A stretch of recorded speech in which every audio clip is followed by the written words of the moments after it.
Student बिस्मिल्लाहिर्रहमानिर्रहीम। आज हम डिस्कस करेंगे Newton third law of motion and universal gravitation.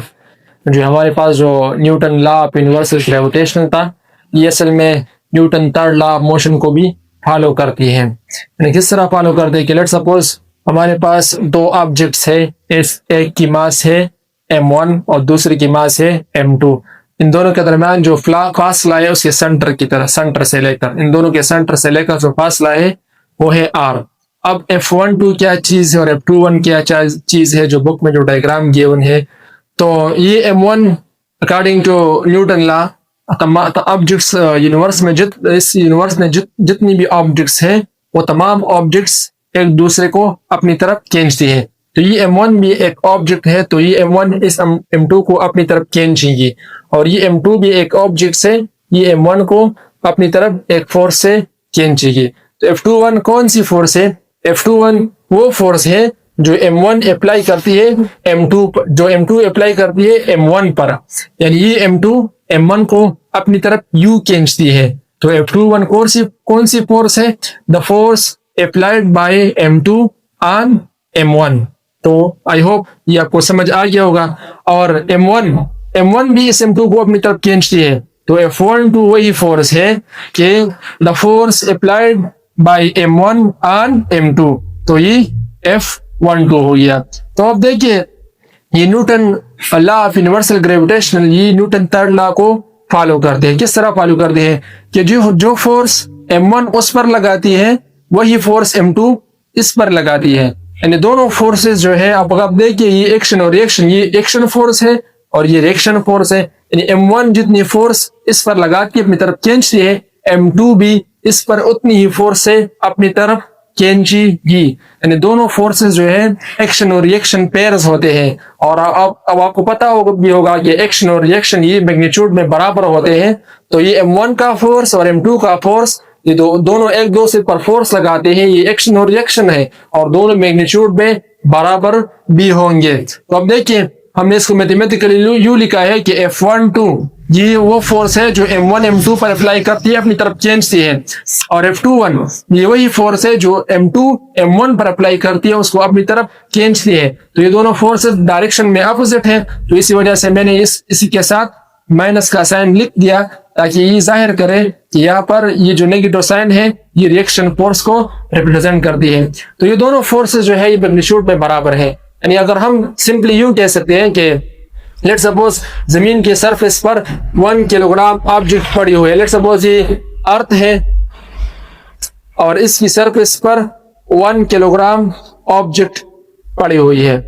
तो इस लॉ के मुताबिक ये जमीन इस ऑब्जेक्ट को अपनी तरफ खींचेगी और ये ऑब्जेक्ट जमीन को अपनी तरफ खींचेगी। ये दोनों मासेस हैं, एक्शन और रिएक्शन मैग्नीट्यूड में बराबर होते हैं। तो ये ऑब्जेक्ट जब जमीन को खींचती है वो भी इक्वल अमाउंट होती है उस फोर्स की जिस फोर्स के साथ जमीन इस ऑब्जेक्ट को अपनी तरफ खींचती है। अब सवाल ये पैदा होता है कि जमीन इस ऑब्जेक्ट को अपनी तरफ क्यों खींचती है? तो जवाब ये है कि जमीन की मास बहुत ही ज्यादा है।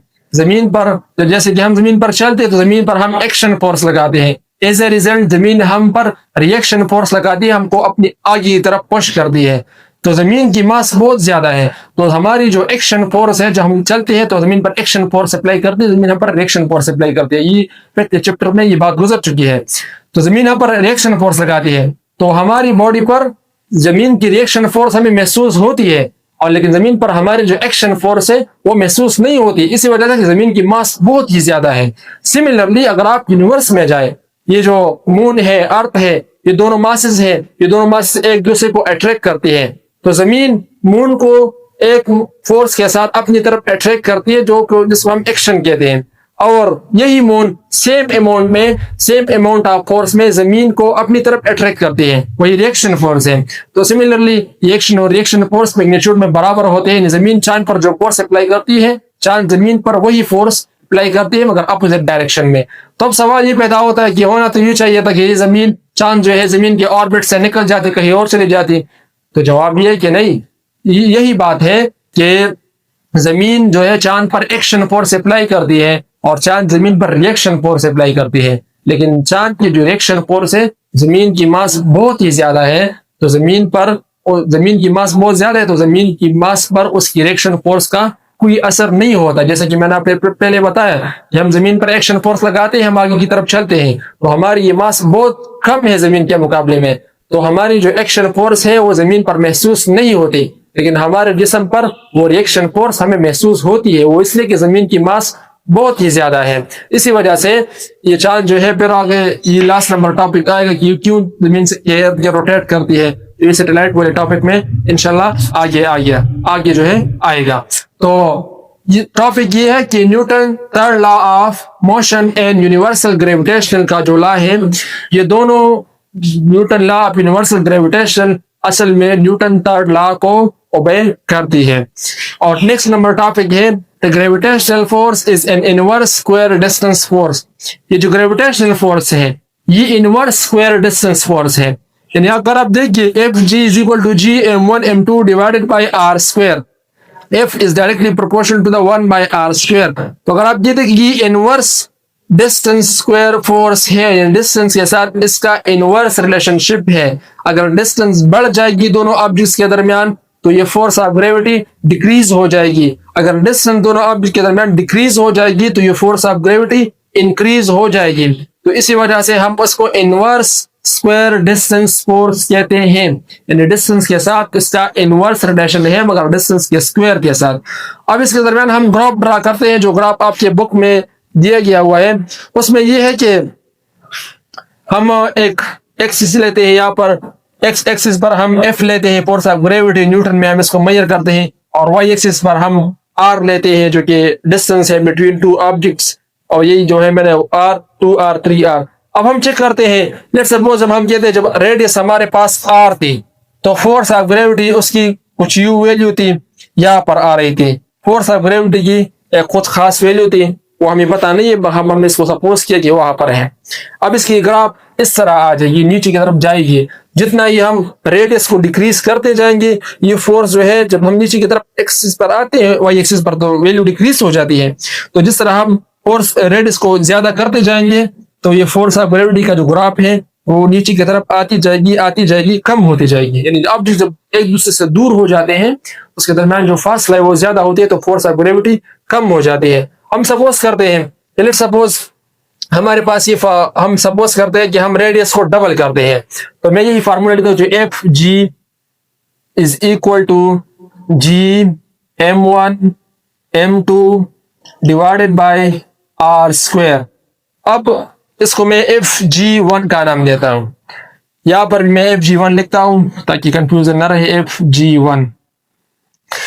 अब हम यूं करते हैं कि इस R को डबल करते हैं, इस R की जगह पर मैं 2R लिखता हूं तो ये बन जाएगा FG प्राइम, यानी ये न्यू फोर्स जो है बन जाएगी। लेट्स सपोज वही ऑब्जेक्ट से हमने इसके दरमियान फासला ज्यादा किया तो अब न्यू जो फोर्स ऑफ ग्रेविटी आएगी वो क्या आएगी, वो सिंपल हम कैलकुलेशन करते हैं, FG m1 m2 divided by 2R whole square. तो ये बन जाएगा FG prime is equal to, ये बन जाएगा 4 1/4, और इस 1/4 को हम यहाँ पर कॉमन भी ले सकते हैं, तो G m1 m2 divided bye R square. ये असल में जब ये 4R स्क्वायर बन जाएगा तो इस 4 को मैंने यहाँ पर लिख दिया। तो अब देखिए G m1 m2 divide by R square यही वही FG1 था, तो FG prime is equal to 1/4 FG1। यानी पहले जो फोर्स ऑफ ग्रेविटी आई थी अब वो 4 टाइम डिक्रीज हो जाएगी। कब? जब हम इस रेडियस को डबल कर दें। यानी पहले जो लेट्स सपोज पहले फोर्स ऑफ ग्रेविटी 20 आ रही थी जब रेडियस हमने फिक्स रखी थी, जब हमने इस दो ऑब्जेक्ट के दरमियान रेडियस को डबल किया, हमने इसको बहुत ही एक दूसरे से दूर किया, तो अब रेडियस हमने डबल किया, मतलब पहले 10 मीटर रेडियस अब हमने 20 कर दिया, तो अब जो फोर्स ऑफ ग्रेविटी है वो 4 टाइम डिक्रीज हो जाएगी। यानी अब तकरीबन बन जाएगी 5 न्यूटन जो है बन जाएगी। यानी पहले जो वैल्यू आई थी वो 4 पर डिवाइड होती है, डिवाइड होगी तो पहले फिर हमारे पास जो न्यू वैल्यू आएगी उस रेडियस की जो जिसमें रेडियस डबल थी। तो यही पर जो है फोर्स ऑफ ग्रेविटी 4 टाइम क्या हुई, डिक्रीज हुई। तो जब रेडियस को हमने डबल कर दिया, रेडियस यह 2R है, तो force of gravity let's suppose 1/4 time decrease हो गई। तो फिर यहाँ पर आ जाएगी, ये पॉइंट यहाँ पर आ जाएगी। तो हम इसको आपस में हिला लें तो ये इस तरह बन जाएगी। सिमिलरली जब हम इस रेडियस को, मैं इसको मिटाता हूं, जब हम इस रेडियस को 3 टाइम ज्यादा करेंगे तो फिर क्या वैल्यू बन जाएगी। अब हम देखते हैं एफ जी